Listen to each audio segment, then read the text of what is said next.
Hello, everybody. Welcome into the Apples and Genos Fantasy Hockey Podcast. My name is Nate Groot Niblink. I'm the creator of Apples and Genos, originator of the Zero G Draft Strategy. And in this podcast, I'm going to go over the most puzzling players league wide as submitted by the Apples and Genos Discord server. Let's get.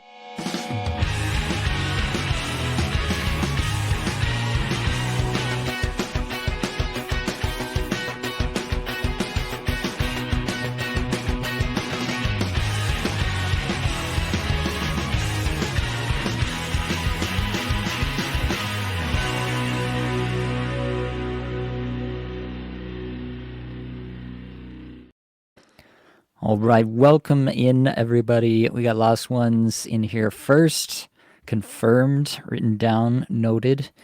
And we got Steven here, Dougie Hamilton. Yeah, we will get to some Dougie Hamilton talk today for sure. First off, though, we'll take a quick gander through just a little bit of news today. So Sean Dursey was out of the game today and don't really have an update. Didn't sound like there was an update given after the game by the coach there. But yeah, came out of the game and we don't really have anything beyond that. So definitely something to keep your eye on. Yeah, not where we wanted to be for sure.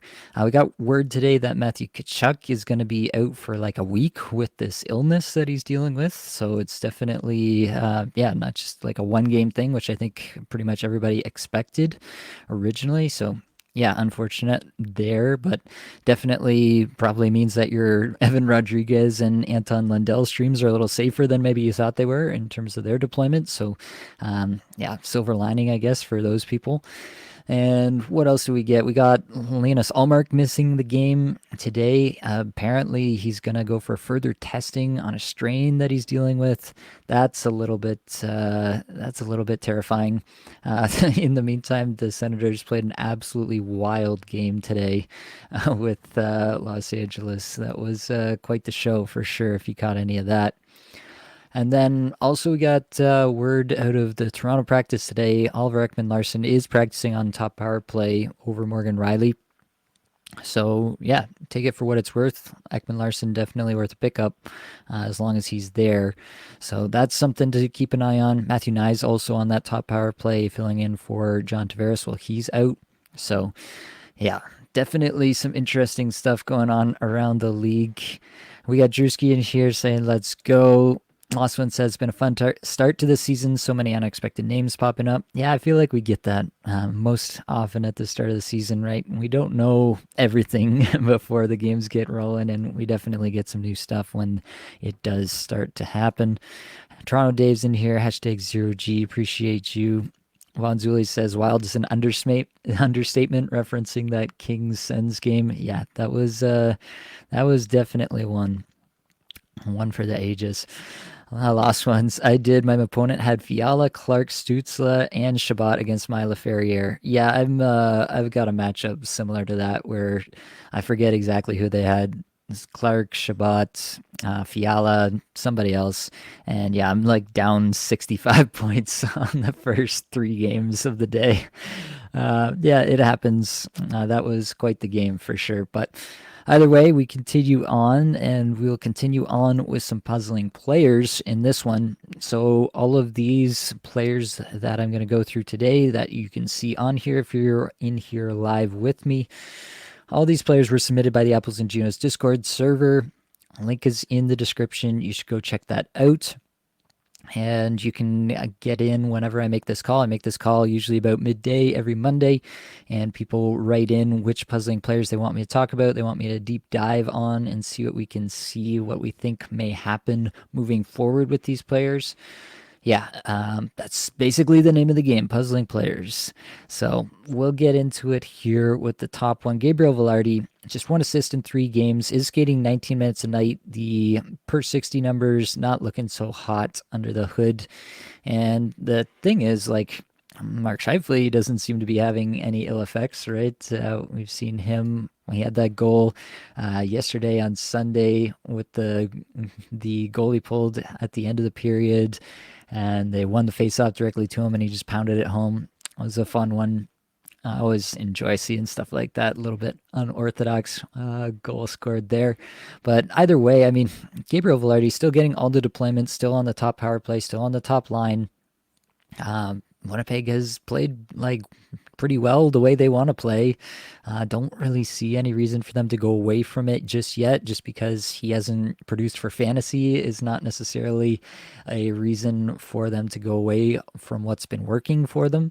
So yeah, I'm fully in camp. Hold on to Velarde. I have Velarde in a 16 team league in my couple division tier one, and I'm holding on to him even through this week here with the 2 game week. So yeah, that's maybe a little bit deeper of a scenario, and so he's maybe a little bit more valuable in that kind of scenario. But I do truly believe that Velarde has 30 plus goal potential this year, and so I'm not willing to give up on that just because of a 3 game stretch right at the start of the season. That's just never a bet that I'm going to make. I'm going to go with my priors over 3 games of a season where he's still getting the deployment. It just hasn't quite come through for him yet. I think there's every chance we look at this next week and he's racked up 3 points in the 2 games he has this week, and everybody's moved on and feeling fine. FF Tyler O says, "Where's Adam Oates on this list?" You got to be in the Discord. You got to submit. You got to submit your. What was he? He was an early aughts player, right? 90s and early aughts. Now I got to look it up. Adam Oates. When did he play? He was born in 1962. He started his career in 1985 and finished in 2003, 2004. Wow. That is quite the run for Adam Oates. He's 62 years old today. That makes me feel old. I remember watching Adam Oates a fair bit. All right. Well, now that I've got that in, taste in my mouth, let's continue on. Maxim Tsiplikov has a goal in 2 games here. The Islanders will be playing, obviously, later on here tonight against the Avalanche, 9 p.m. Eastern start there.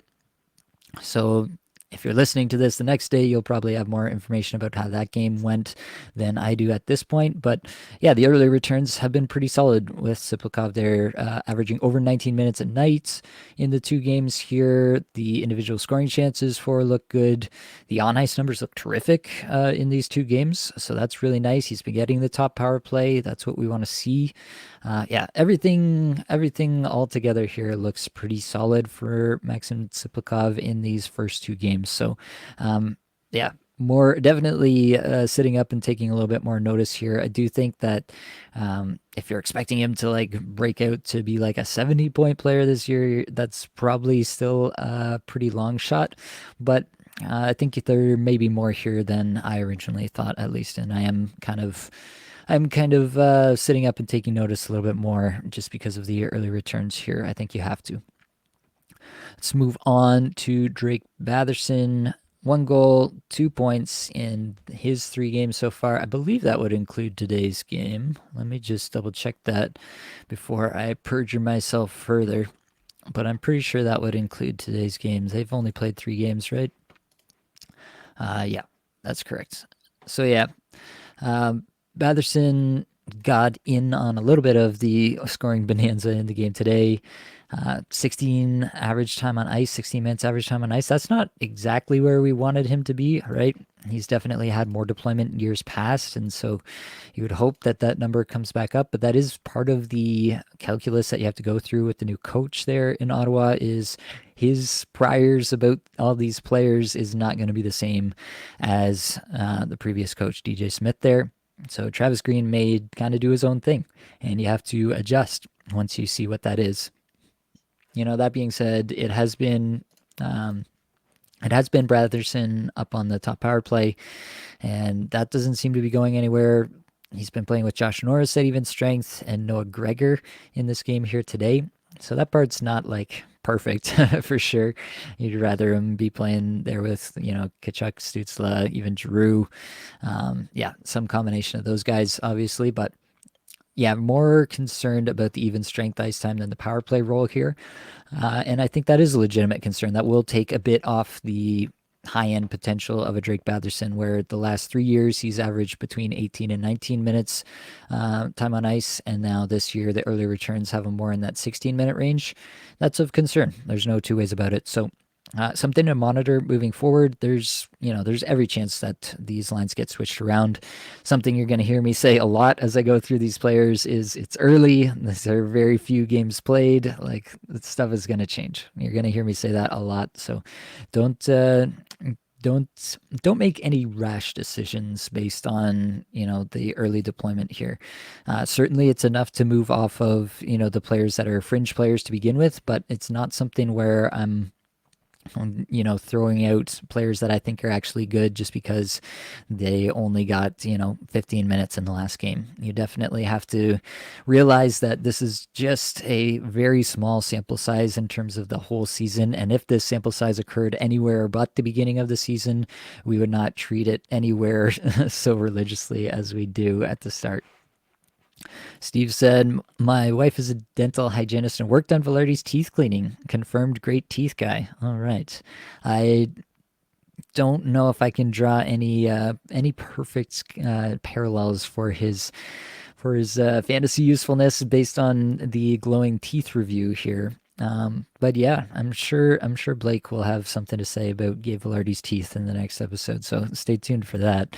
Manzuli says, "Stay calm." Yeah, we have to try to stay calm. It is difficult. I'm not saying that I'm immune to it by any stretch, but yeah, definitely over the years, I think you can do more harm than good by overreacting, especially in a negative way, to players with established roles and established yeah,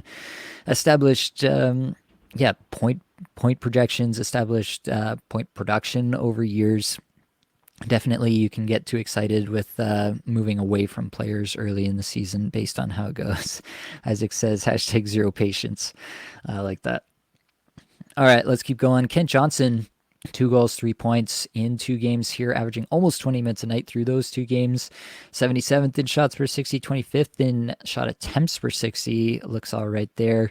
Not really getting to the dangerous areas with 248th in individual scoring chances for per 60. Again, this is in less than 40 minutes of total time on ice, so take it all with a grain of salt. But definitely, it does seem like Kent Johnson has been prioritized more by Dean Evison than any coach ever has before. He's been on what's been more so the top power play unit, I guess, with Chinnikov, Monahan, and Sillinger. Been playing with Sillinger at even strength as well. And that line got the most ice time in the last game, like by a fair margin. So yeah, interesting stuff there for sure. It does kind of seem like the top six is the Kent Johnson line and the Sean Monahan line.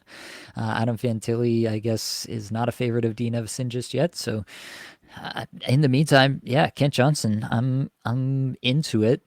Obviously, it's kind of like a streamer pick. You pick him up and you hope that it continues for him.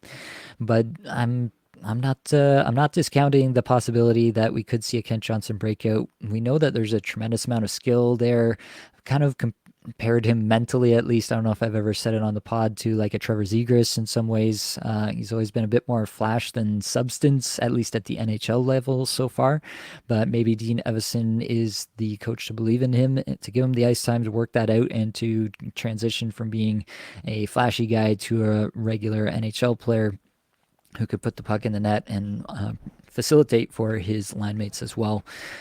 Yeah, I want to be in on players who've exhibited a high level of skill and might just need that push, that vote of confidence from their coach to really get things going. So I am in on Kent Johnson. Obviously, if it doesn't work out, if he has 0 points in their 3 games this week, then I'll be back out. Like, I'm not saying that this is the guy for the year or making any such proclamations, but I think you have to sit up and take notice when the production and the deployment are aligning like this. Next up is Jared McCann, 1 goal, 2 assists in 3 games. More importantly, under 16 minutes average time on ice so far. That's got fantasy managers pretty worried. I've seen some people talking about dropping him already. I'm not ready to do that just yet, but I understand the urge. Yeah, it's just not been what we were hoping for. Although I will say, like, 2 points in 3 games. I think like the worst case scenario here for McCann is that he never does get any more ice time. But then we kind of get what we've always gotten with Jared McCann, which is a really efficient player with not a lot of ice time. And I think that'll be fine. Like, I think you'll be okay with the return at that point. Is it what I projected, what I'd hoped for? Probably not. But yeah, he's at 1549 right now. The last 3 years, he's been at 1608, 1620, 1645. So he's a little bit lower than where he's been in previous years. But also, like, there'll be injuries, stuff will happen. He'll get a little bit more ice time throughout the year. I imagine he'll end up in the middle of that once again if the general strategy and the how the coach views him doesn't really change throughout the year. I still think he'll end up right in that same wheelhouse, and he'll probably present pretty similarly in terms of total production as he has the last number of years. The thesis with McCann was always that, he's been held down by a lack of actual time on ice, and that this could be the year with a new coach that he really pops off, that he really gets more ice time, because he is, in my mind, clearly better than all the other players on Seattle, all their other forwards. Hasn't come to fruition yet. Still could. I'm not discounting that possibility yet. And I'm definitely not dropping McCann anywhere. I mean, there's probably some shallow 10-team league or 8-team league where it makes sense to drop Jared McCann, but definitely not in any sort of 12-team or above standard kind of thing. So that's where I'm at with McCann. I'm preaching some patience here on a player that I just think is really talented and can be very efficient even in lower minutes. GG says, hello, Nathaniel. Oh, wow. Using my Christian name there. I know the Canes have only played one game, but is Martin Necas the worst player in hockey history, or am I just going crazy? I don't think Martin Necas is the worst player in history by any stretch, but it is going to be hard for him. Like, the lines came out, I think it was today that we saw updated lines again, and he's still with Kotkaniemi and Roslovic on what I guess is the second line there. I mean, that's just not going to get it done in terms of even strength line mates. It's so hard to overcome players who just aren't on your level, and Necas is clearly better than those guys. So yeah, it's gonna be a tough road to hoe for him there. That's why I was a little bit lower on Necas than both Blake and Josh this year. My projection was a little bit lower, was because I didn't really see, even if like Svechnikov goes down to the second line for a good chunk of the season, there's still probably going to be about half the season where these are Necas's line mates. Roslovic, Kotkaniemi, maybe they move things around. Maybe one of their prospects comes up and gets a higher role, like Drury starts to play really well and he gets a higher role. Jackson Blake, Bradley Nadeau, any of these players could get there and elevate, but Necas really needs somebody to play with, somebody to bounce some pucks off of, and I really don't think that Kotkaniemi and Roslovic are going to carry the water there. So yeah, it's a tough spot to be in. I think that he's a talented enough player that he's worth holding, even if he doesn't. Like, I think he's rosterable in your kind of standard 12-team formats, even without some massive amount of usage. But either way, it is disappointing to see that he's not going to get any any of those top three guys in Svechnikov, Aho, and Jarvis, any exposure to those guys, at least for the moment. I do think that Carolina is a team that moves stuff around throughout the year, so I'm sure he will get some. But yeah, I think the ceiling could be muted there a little bit just because of how those lines may work out for a significant portion of the season. Snorlax says better than Chandler Stevenson. Yeah, I do think Necas is better than Chandler Stevenson. Or was that in reference maybe to Jared McCann? Because, yeah, definitely better than Chandler Stevenson. But Chandler Stevenson did get that contract and did get, like, I forget what it was, 19 or 20 minutes in the game yesterday. So what do I know? Taylor Perot says, I'm going to risk dropping Velarde tomorrow and pick up again Friday once he's off waivers.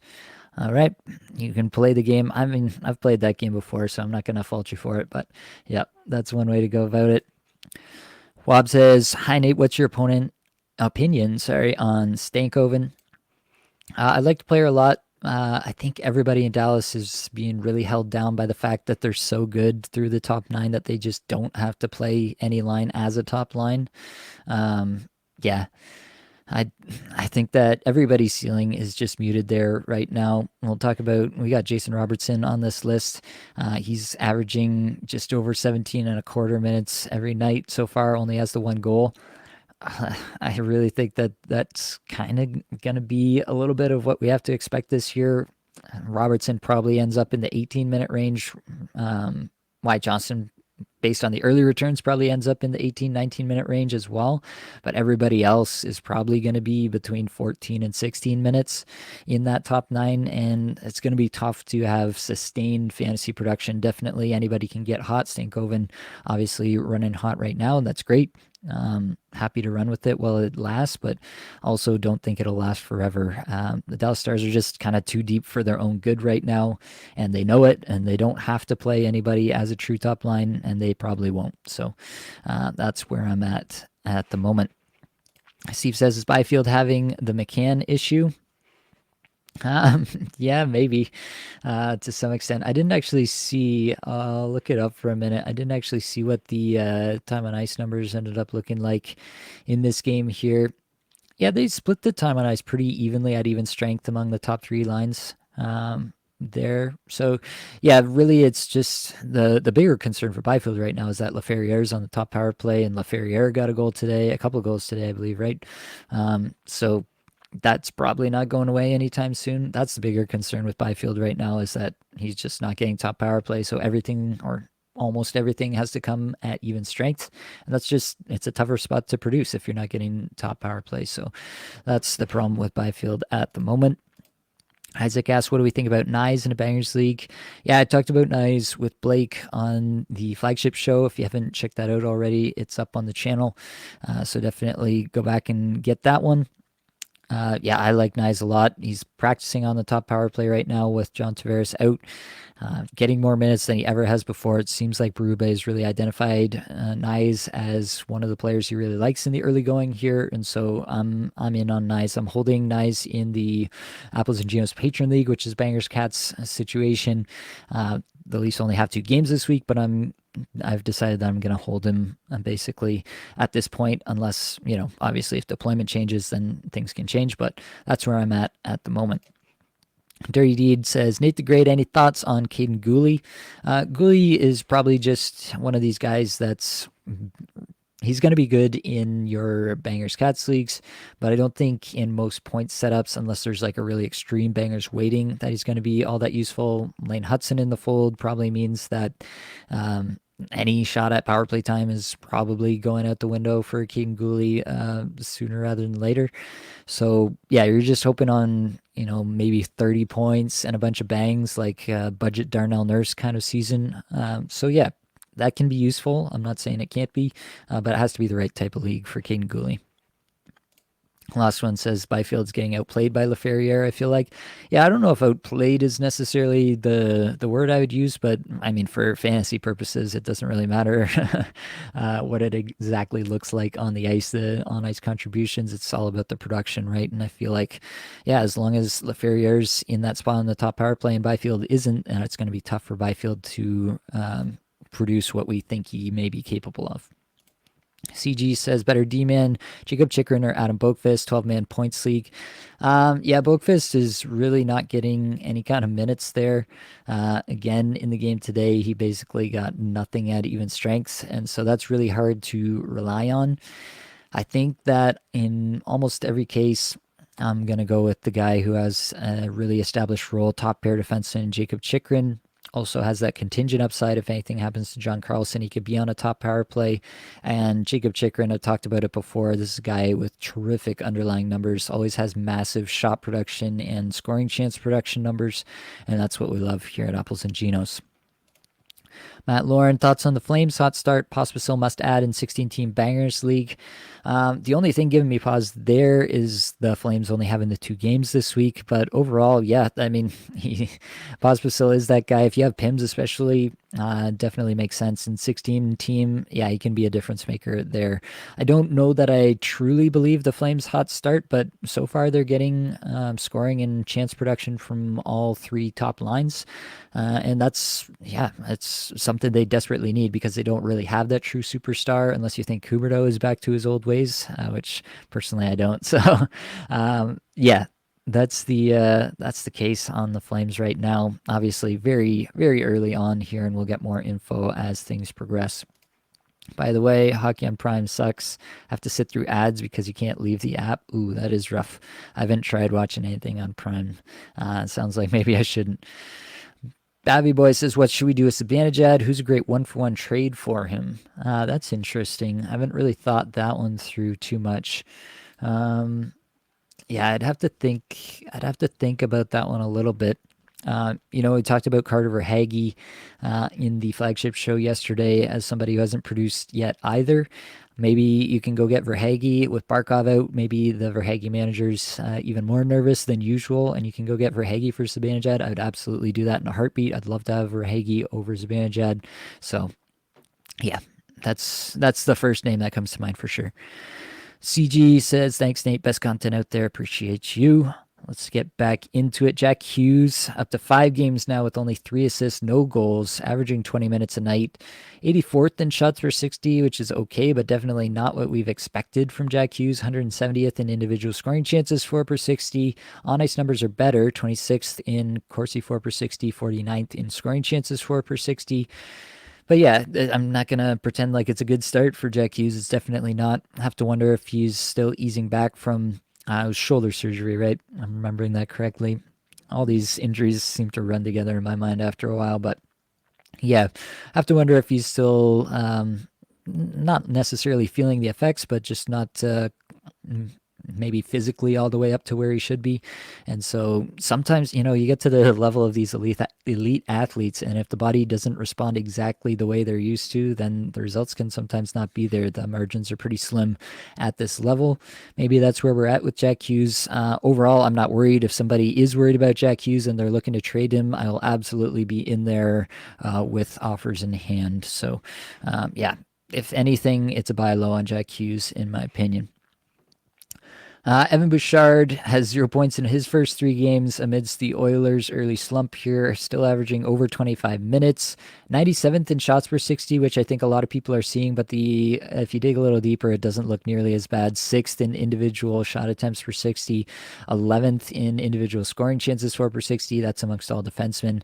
2nd in on ice Corsi 4 per 60, 7th in on ice scoring chances 4 per 60. I have zero concerns with Evan Bouchard. If you can buy low on him, absolutely do it. I doubt you can. But I have no concerns whatsoever with Evan Bouchard at the moment. Jake Neighbors, 0 points in 3 games. Another player that Blake and I talked about on the flagship show there yesterday. Underlying numbers are not terrific. The on ice numbers are better. He's still on the top power play in St. Louis alongside their studs. He's still getting decent deployment over 17 minutes. Would love to see that in the 18 range, but 17 minutes will take it. I'm trying to hang on to Jake Neighbors where possible. I think that this could still be a season where he has some kind of a breakout. Maybe it's not here in the early going, but it wouldn't surprise me if he starts cooking here shortly. And I want to be a part of that. Obviously, if you can't wait, you can move on from Jake Neighbors if there's a real priority out there on your waiver wire. If somebody drops Jared McCann, sure, I'd go add Jared McCann over Jake Neighbors. But overall, I'm not super worried just because the first 3 games he hasn't managed to put anything on the scoreboard just yet. Jason Robertson, yeah, I mentioned Dallas just spreading the wealth, basically. Only has the 1 goal in 3 games. I do think it's going to be a little bit tough to expect 90 plus points again from Robertson. I believe I ended up with him projected at 89 or somewhere right around 90, but not above it. And I think that was probably a bit of a hot take, maybe. I think a lot of people were kind of expecting him to get back up to where he was the season prior. Maybe not all the way there, but definitely higher. I had him at 89.5 points was my final projection. And yeah, it is really just those concerns with the deployment. They don't need to play him. Obviously, throughout the season, there can be injuries, and maybe he gets a little bit more. He gets a little bit more deployment based on some injuries. They can't prioritize the third line, I guess, as much as they have to date. So definitely there's some paths for Robertson to get some more deployment, but I don't know that there's a path to him getting, 19 plus, 20 plus minutes where he's absolutely popping off for 100 plus points. And so that part, it just feels like the ceiling is slipping away from us with Jason Robertson that we were excited about. So yeah, it's a tough spot to be in. His underlying numbers are not looking terrific either, so it's yeah, that part's tough as well. But yeah, overall, I still love the player, but it does really seem like Dallas is committed to just kind of getting through the regular season. They're deep enough to do it. They don't need to run out Robertson and Hintz and Johnston for 20 plus minutes every single night. They just have no need to, so they probably won't. And unfortunately for us in fantasy, that means that their totals will probably be muted for fantasy purposes. All right, let's get back over to some comments. Steve says, Malkin, Zibanejad, Tavares. We talked about Zibanejad a little bit here. Malkin, I feel like Malkin is what he is. I haven't actually checked. We're at the end of the first here. Malkin get any points so far? He's got an assist. Yeah, he's getting something done at least. I don't feel any type of way, honestly, about Evgeny Malkin. It does really feel like he is what he is. He's got the 4 assists so far. It's great. Yeah, I think he'll be like a 25 to 30 goal scorer with around 70 points, 65 to 70 points. That's the most likely scenario. I don't think he has much ceiling above that. He's got some floor below that if things fall off at some point. But so far in the early going, he looks just fine, and he's definitely value where you drafted him.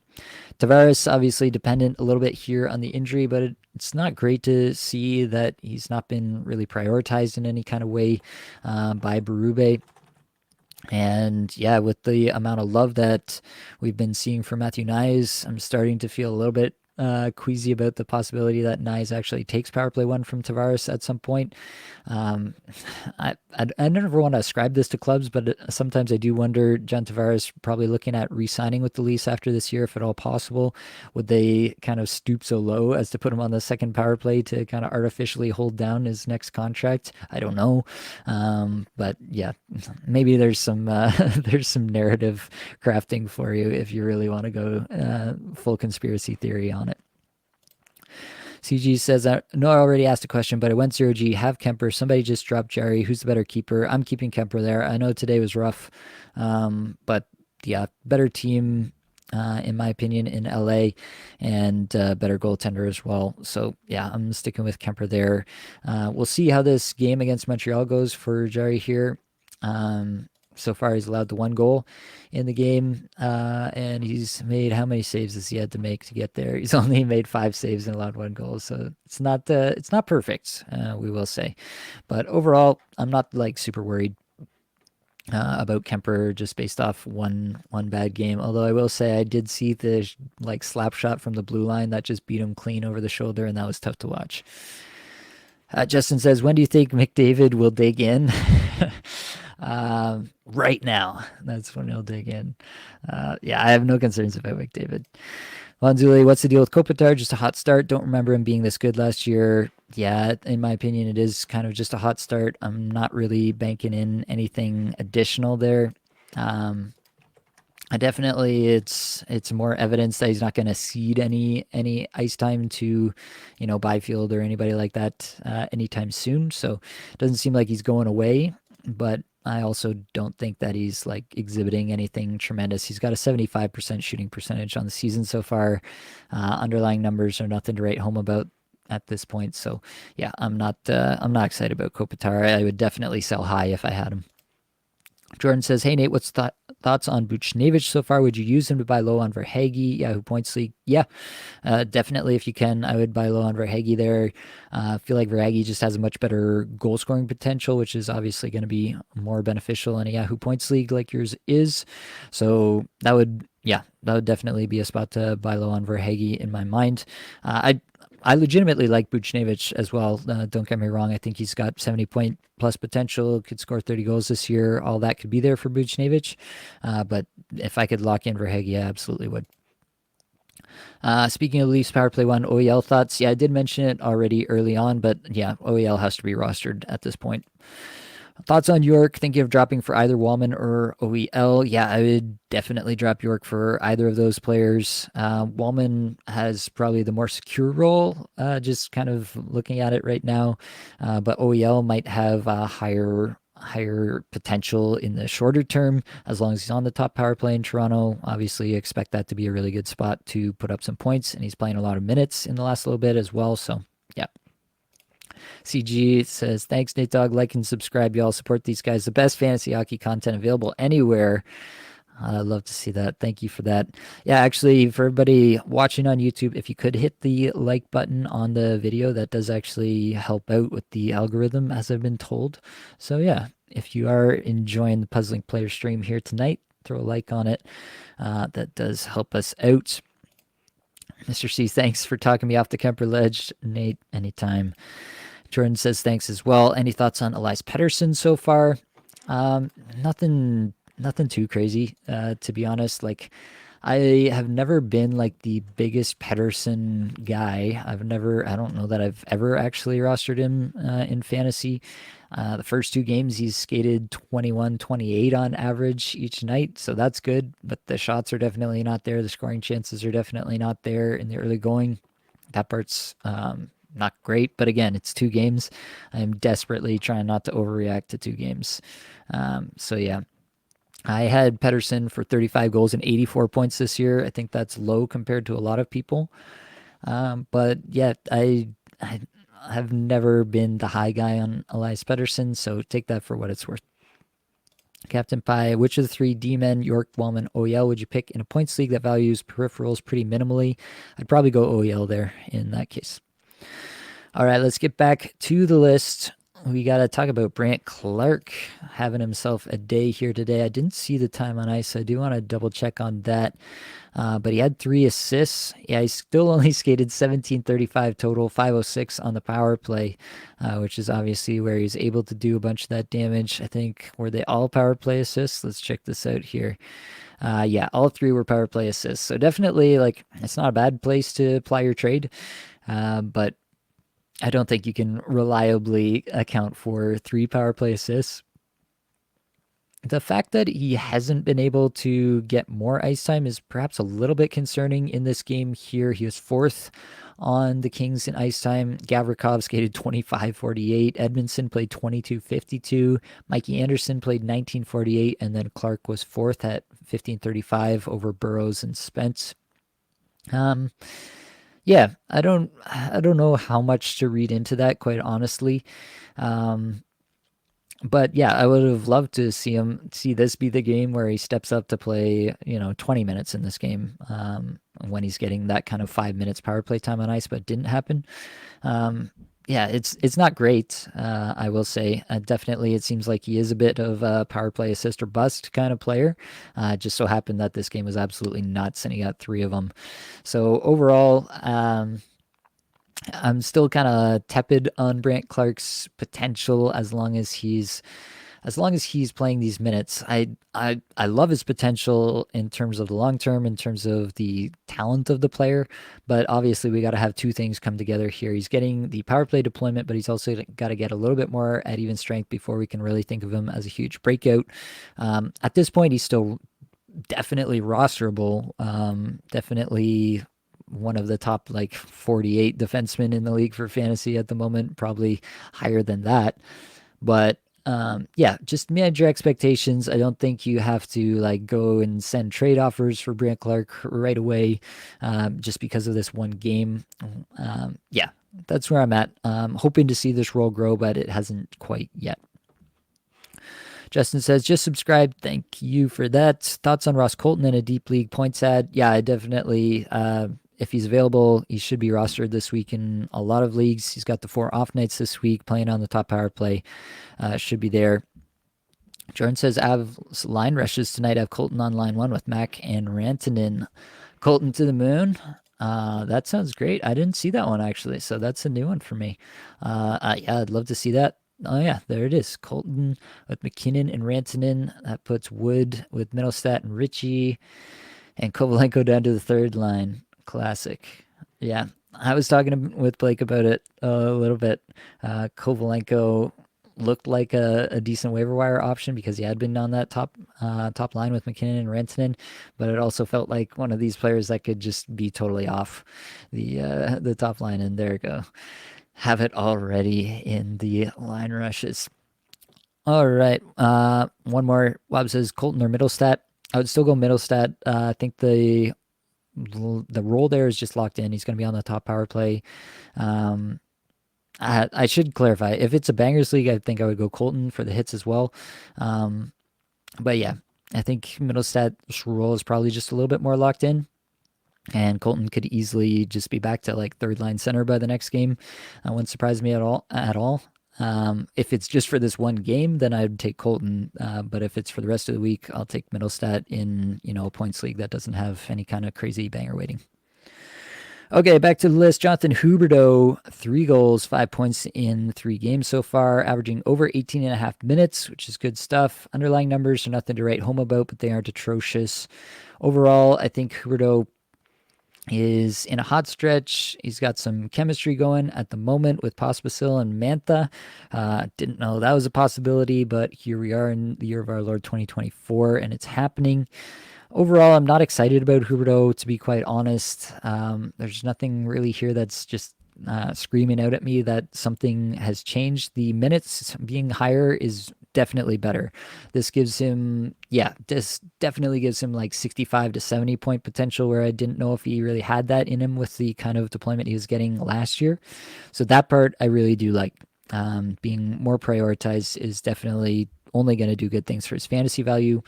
But also, I can't get too excited about a guy who just has not done anything the last couple of years in the current situation that he's in. So yeah, I think he can be valuable in 12 team leagues even with this kind of deployment, but I don't think that we're just seeing like the resurgence of Jonathan Huberdeau and he's going to go off for 100 points again. I don't think that's where we're at just yet. Or will be at any point this year. Yeah, it's just a guy too that doesn't profile all that well for fantasy in general, right? He's more of an assist guy. He's not a guy who gets a lot of shots or a lot of goals, which count more for us in fantasy than the assists do generally. So overall, I just think that Huberdeau is probably looking like a rest of season hold where we weren't sure that that was the case at the start of the season. Next up, Dougie Hamilton has played 5 games now with 0 points to show for it. Average time on ice 23, just over 23 minutes. So he's definitely getting the time on ice. That part is not going away. He's been getting the top power play. That part doesn't seem to be going away either, although Seamus Casey is crushing things as the second power play defenseman there.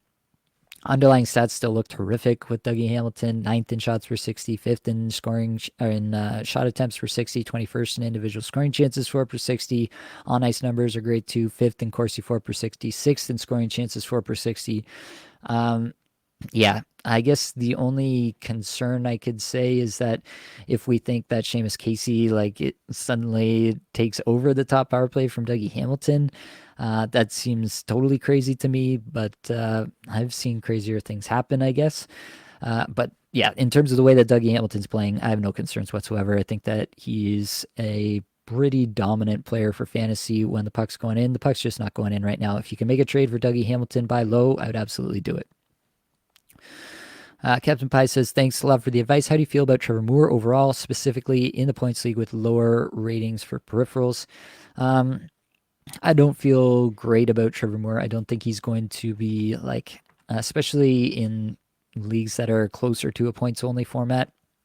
I mean, he's got 18-19 average time on ice, which is not too shabby, but I still don't think that he's going to do much more than like a 25 season, maybe like a 25 goal, 25 assist, 50 point season. For however much that's valuable in your league, that's what I think of Trevor Moore at the moment. Over to Mikhail Sergachev and Sean Durzi. So Durzi, as I mentioned at the top of this live stream here, did leave the game. There wasn't really an update, so definitely we'll check in on that. It's kind of holding down his average time on ice in this in the sheet here, but definitely him and Sergachev were getting tremendous minutes together as the top pairing there. Sergachev taking the top power play. He's got 3 assists in 4 games. Durzi had the 2 assists in 4 games from the second power play unit. Neither of them had great underlying numbers, I will say. But yeah, if Durzi misses any time I don't think Sergachev's going to get more. Like he's at 26 and a half average time on ice. So he's absolutely getting leaned on. I'm actually kind of feeling about Sergachev a little bit the way that we had with Noah Dobson last year, where Dobson out of nowhere was getting 26 minutes a night and it led to a 70-point season for Noah Dobson. 70 points? Kind of just spitballing that number, but I'm pretty sure that's somewhere around where Noah Dobson ended up with. Maybe that was a point base. I'm going to have to look this up, otherwise I'm going to bother myself. Yeah, 70 points. Exactly 70 points in 79 games. There you go. Memory is better than I give it credit for. But that could be Sergachev this year. We're seeing that Utah, today's game notwithstanding, has some offensive firepower this year, and Sergachev could be a big time beneficiary of that if he continues to skate ridiculous minutes like this. So, pretty excited about Sergachev if he's going to get these kind of crazy minutes. Moving over to Steven Stamkos, only played 2 games so far there. Nashville has no points to show for it, but 21 minutes average time on ice. Love to see that. The underlying numbers look good. 9th in the league in individual shot attempts per 60. The on ice numbers are insane. 3rd in Corsi for per 60. 2nd in scoring chances for per 60. This is as good as you could have hoped for if you had Steven Stamkos coming in. I know that the point production isn't there, but everything under the hood looks amazing. So yeah, I'm all in all in as much as you can be after 2 games. This is really good returns for Steven Stamkos in the early going, even though the points haven't been there.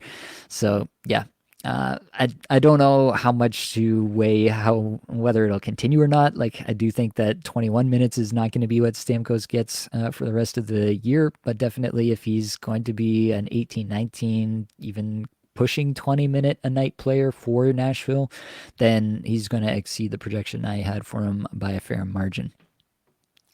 Igor Chinnikov showing up here, has a goal and 4 points in 2 games, averaging over 19 and a quarter minutes per night. That's good stuff. 50th in shots per 60, 22nd in on ice scoring chances for per 60. A couple of good underlying numbers popping up there.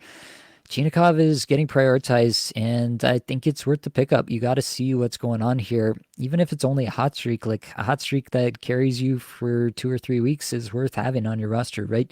And it doesn't hurt to find out, and maybe it develops into something more.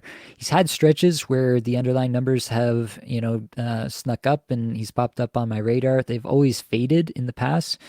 Still a young player, so maybe there's another level to give here where he could, just get to a new level and kind of a plateau and stay there. I'm not discounting that possibility. So Chinnikov, pretty exciting given the extreme deployment he's been seeing as of late. Matvei Michkov, 1 assist in his 2 games to start his career here in the NHL. 18 and a half minutes. That stuff's pretty good. Underlying numbers not so hot. 159th in shots per 60, 235th in individual scoring chances for per 60. On ice numbers are a little better. 71st in Corsi for per 60 and 66th in scoring chances for per 60. I think everybody got pretty hypey about Michkov based on the preseason. When the switch flips and you get into the actual season, oftentimes these rookies find it's a little bit of a different game and it takes a little while for them to adjust. So I'm not shocked by this at all. It doesn't really change anything about how I viewed Michkov. I thought he was probably a 55 to 60 point player in his first season here. That really hasn't changed for me. Although it is nice, I will say, to see the time on ice being so high. Again, it's John Tortorella, so I don't trust it. I don't think that just because he's got 18 and a half minutes in the first 2 games here, that's going to continue for the full season. It seems like that is never something you can rely on with Tortorella. But it's a good sign nonetheless. Definitely better than I'm seeing 12 minutes, that's for sure. So the last one here that I had on the list is Brock Nelson. 1 assist in his 2 games, 18 and a half minutes time on ice, but crucially losing the top power play as of right now to Siplikov. That's not where we wanted to be. That's for sure. So the shots per 60 here, 114th. That's okay. 62nd in shot attempts per 60. On ice numbers are pretty good. 30th in Corsi for per 60, 48th in scoring chances for per 60.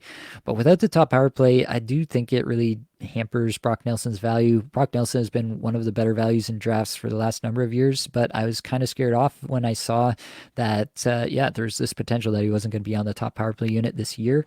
And I'm still pretty scared off by the fact that we're now a couple games in and doesn't seem like that's changing anytime soon.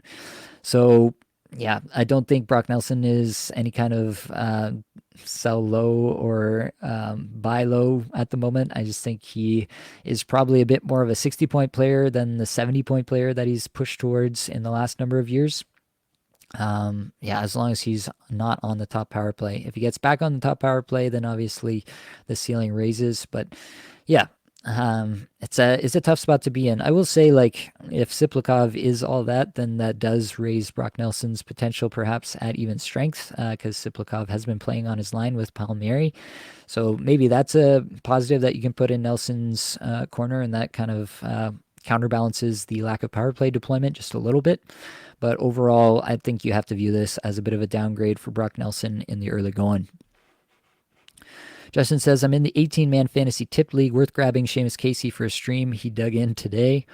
I mean, you can. I find it hard to believe that Casey's going to really keep this going, to be quite honest. It's a great story. It's a great start. It just feels to me like we see this pretty often, and it rarely continues. Like the average time on ice for Casey here. What did I do there? Scroll down. Yeah, it just feels like the average time on ice here being 12:25. That's just not something that really lends itself to a lot of scoring. I will say the individual scoring chance for per 60 rank is pretty nice, but we have to see more minutes. We have to see more minutes before we can get all that excited about it. Yeah, I just can't really get behind a player who's not seeing any kind of minutes. That's really hard to deal with. Today was 14:09. That's a little bit better, but still, I can't get behind a power play 2 guy seeing 14:09. We got to see more than that before I can get excited. That's my take there. Jordan says, question about the Apples and Genos Patreon. Is the player evaluation tool similar to the spreadsheet where it shows these kinds of metrics? Yes, this is basically a version of that. So yeah, I can kind of demo it here. It pulls from all these sheets that I have in here, but also it's got this here.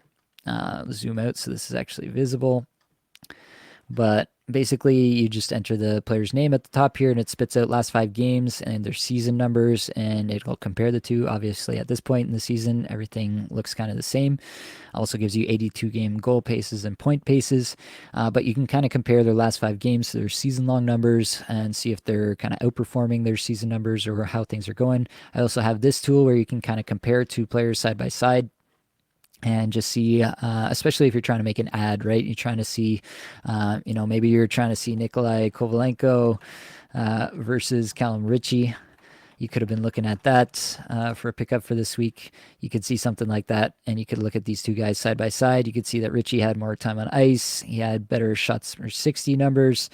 Maybe you want to go that way, but if you thought maybe Kovalenko with the top line deployment was going to continue, maybe you go Kovalenko's way, but that's what the sheet is for the patrons. That's in the Apples tier, the $8 tier and above. So if you're interested in that, you can definitely check it out. Heather says, hey Nate, not sure if you mentioned Heiskanen or Carlson droppable for Seth Jones. I don't think I would.